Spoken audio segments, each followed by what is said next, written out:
దుష్ట సాంగత్యము హవ్వ జీవితాన్ని నాశనము చేయడము కాదు, హవ్వ కుటుంబాన్ని నాశనం చేసేసింది. ఆ దేవుని సన్నిధి నుంచి తోలివేయవలసి వచ్చింది. ఏదైనా తోటలో నుంచి పంపించేశాడు దేవుడు.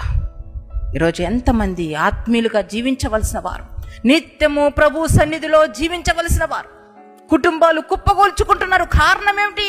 తినవద్దు అన్న పండుని తింటున్నారు, చెయ్యవద్దు అన్న కార్యాలు చేస్తున్నారు. దేవుని మాటకు లోబడ్డంలా దేవుని చిత్తానికి తల వంచడం లేదు. కాబట్టి ఈరోజు జీవితాలు నాశనం అవుతున్నాయి. ఆ జీవితాలు నాశనం చేసుకోవడమే కాదు, కుటుంబాలు నాశనం అయిపోతున్నాయి. కుటుంబాలు నాశనం అయిపోతే సంఘము క్షీణించిపోతుంది. సంఘము క్షీణించాలంటే సైతాను కుటుంబాలను నాశనం చేయాలి. అందుకే వాడు పన్నాగం పన్నుతున్నాడు. కనుక నీ జీవితంలో శ్రద్ధ కలిగి ప్రభు మాటకు లోబడి ప్రభుకు అంగీకారంగా నీ జీవితాన్ని మార్చుకొని వ్యర్థమైన వాటిని విడిచిపెట్టండి.